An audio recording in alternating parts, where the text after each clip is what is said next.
Alexandra Daddario might just have one of the fastest rising stars in Hollywood, but the White Lotus actor also has a few tragedies that she's dealt with over the years. As the daughter of two lawyers who encouraged her to be serious about her studies, Alexandra Daddario was set to follow a path that looked a lot different than the one she ended up taking. She first fell in love with acting after taking a class with a friend when she was 11 years old. It had a lasting effect on her, Daddario told Flaunt magazine in 2024. "I was not an emotional kid, but I really sort of felt things. They wanted you to cry, they wanted you to get angry, and they wanted you to express yourself. You were taught to flex those muscles, and I felt like it was this very true way of being, whereas in life and in the environment I was in, I was really taught to be very diligent and non-emotional. There was one exercise in particular that involved digging into real moments from their own lives to try to bring themselves to tears that Daddario considered especially difficult," she continued. "I didn't want to cry in front of all these people, how embarrassing. And I didn't want to divulge one of my saddest moments, that's so personal." Eventually, Daddario learned how to utilize her emotions for her roles, but it took some time for her to master. Sadly, as the world has come to learn over the years, Hollywood is rife with inappropriate behavior no matter how old you are. Although Daddario didn't book a television gig until she was 16, she was auditioning from a young age, and unfortunately not all of her auditions were age-appropriate. In a 2014 chat with Interview magazine, Daddario looked back on an audition for a Got Milk ad spot that had stuck with her for all the wrong reasons. She recalled, "I must have been 13 or 14, and the audition was me and one other guy. I would have chocolate syrup in my mouth, and the boy would put milk in his mouth, and we'd make out. And then we'd come up from the big makeout, and we'd have chocolate milk mustaches." Daddario didn't fully recognize how questionable the request was until she was older. She elaborated, "I'm absolutely positive my parents didn't know that was what the audition was. It was a little weird. Acting is a really strange thing. You have to know when you're put in a bad situation, but you also have to be willing to do something very strange." Alexandra Daddario is one of many celebrities who got their start in a soap opera. She landed her first role on All My Children when she was just 16 years old, playing Lori Lewis from 2002 to 2003. Daddario's experience and training were limited at this time, but the role helped her learn the ropes rather quickly. She told Shun in 2021, "The soap opera life was great. It taught me how to memorize lines, how to find my light, how cameras worked, and how to kiss a boy on camera. Like all these bizarre things that you must do, it got me used to it. And I was grateful for that job." Then something unfortunate happened. "I got fired." What? Daddario was let go from the show after only a year. While speaking with Women's Health in 2022, Daddario shared her disheartening theory about why she didn't last very long on All My Children. She stated, "I wasn't a very good actress. I could memorize my lines, but finding my camera, finding my light, even learning how to walk naturally, it took a lot of practice." Thankfully, this only encouraged Daddario to work harder. She reminisced, "I knew something was wrong, but I knew I could fix it. I knew that I loved what I did and that I could be better."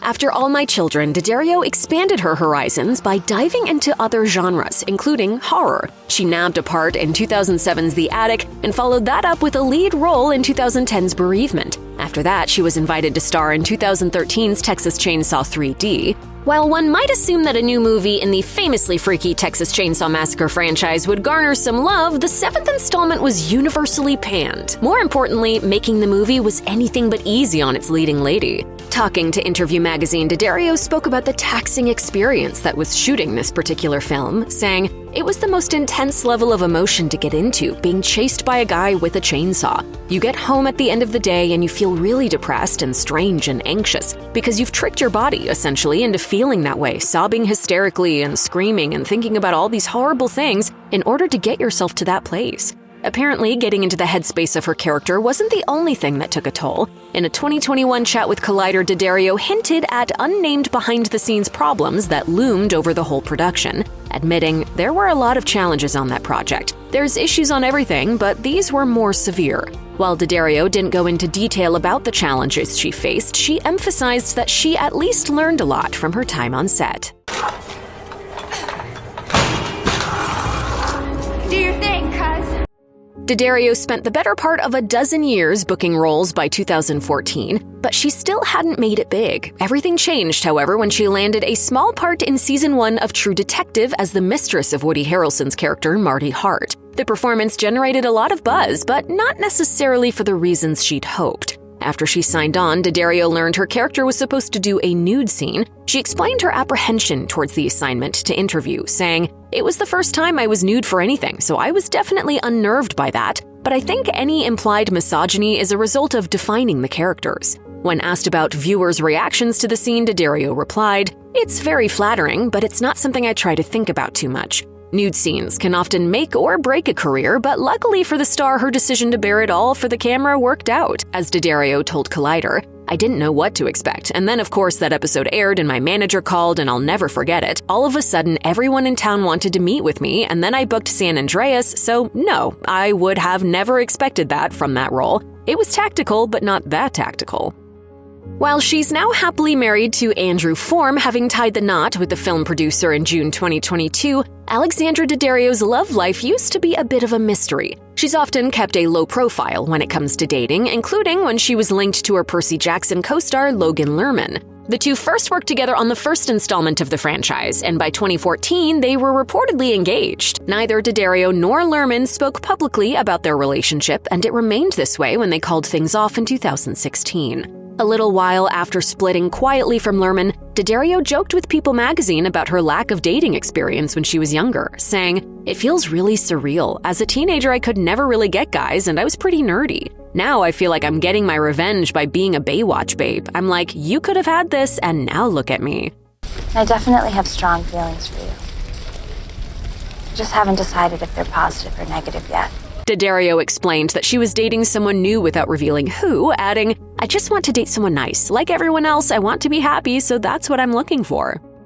In 2017, Daddario was in not one but two feature films that were absolutely panned by critics, The Layover and Baywatch. While The Layover flew under the radar thanks to its DirecTV release, Baywatch managed to hold its own at the box office alongside heavy hitters Pirates of the Caribbean, Dead Men Tell No Tales, and Guardians of the Galaxy Volume 2. Baywatch might have raked in the cash, but it also raked in abysmal reviews. In a 2024 interview with Man of Many, Daddario reflected on how tough it was to see the movie get torn apart, admitting, "Baywatch was very sad for me because there was so much hinging on it. It was so big and you have your face on every billboard and then it just didn't work and that was painful. But life goes on."